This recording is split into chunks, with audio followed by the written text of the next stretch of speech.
Gary, we need to tell everybody where we are because the air is a bit thinner up here. We're up in Birmingham, looking over Birmingham. Where are we? We are actually on the top of Red Mountain, and the reason why it's called Red Mountain is because the dirt and the iron ore rocks in this mountain are red. And Birmingham is one of the rarest places on the planet that has all three ingredients to make iron and steel, which is iron ore, limestone, and coal. And the iron ore came from this very mountain. As a matter of fact, there is a mine shaft that runs directly underneath this visitor center that we had to shore up when we built it, but there are mine shafts all up and down here. So that's the reason it's called Red Mountain, and that's the reason we're here, and Vulcan's on the top.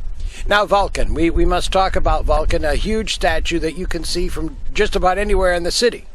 That's correct. Vulcan is the largest cast iron statue in the world. He's the second largest statue in the U.S. and the largest statue ever made in the U.S. right here in Birmingham. And he was made 103 years ago primarily to represent Birmingham's iron and steel industry at the World's Fair in St. Louis in 1904. He was sent there on rail to represent us, and millions of people from around the world saw Vulcan, and that was in 1904. Okay, then after the World's Fair, where did he go?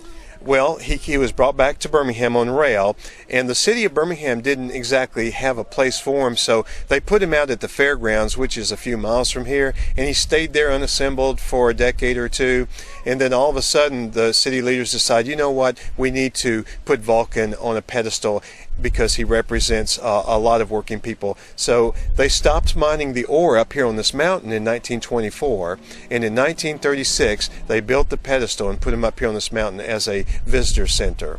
And you can see him, and I thought he was much larger than what you said his height was, but you can see him just about anywhere in the city. Anywhere, because the top of Red Mountain where we are is visible from everywhere within I'd say a 5 to 10 mile radius of the park itself, and everybody can see him. He's well lit up at night. So now the monument has been here for a while, and then you added a visitor center which was not here before.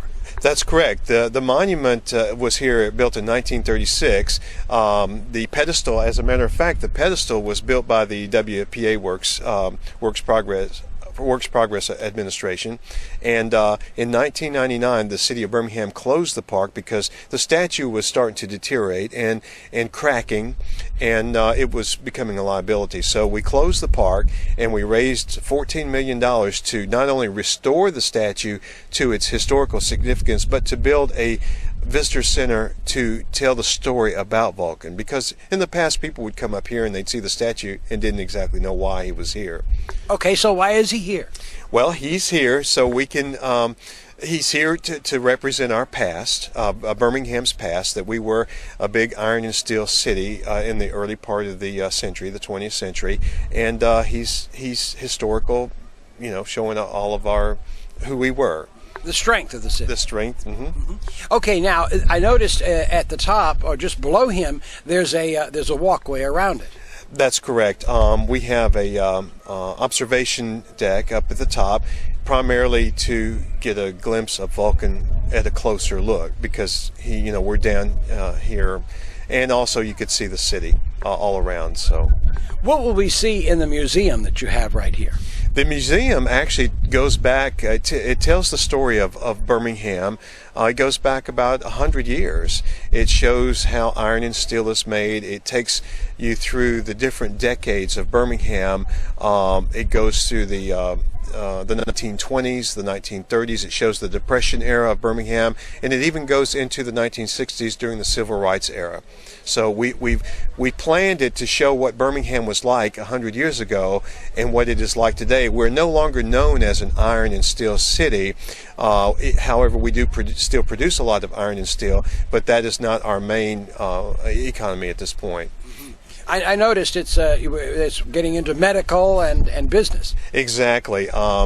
We have a world-class medical center here, UAB, University of Alabama in Birmingham. The third best hospital in the nation. We have all types of research in categories of cancer and AIDS and transplants. So this is who we are today, who Birmingham is, who we are today. We're known as more of a research city and banking industry. Now, you're associated with a foundation that takes care of this particular site, but you also do something else for the downtown area. Well, Vulcan Park is in the 5 Points South neighborhood, and I am actually president of the 5 Points South neighborhood. So I do a lot of volunteer work up here at the park, and I'm involved with the city. UAB, for example, is in this neighborhood, and we have over 4,000 households in this neighborhood and a lot of businesses. So it's a pretty large area to be, head of a neighborhood. You talk about 5 Point. What does that mean? 5 Points is a historic area a few blocks from here, and it's 5 streets all coming together at one point, and it's called 5 Points South. And there's a lot of historical businesses and buildings there and houses that are still there from the past, but it's becoming more of a business center, and there's a lot of entertainment. It's like a local entertainment district. So even though the big boxes have moved out of town, we still have this thriving downtown area. Exactly. And this area that we're in actually has the most diverse population in the state of Alabama. So it's very unique.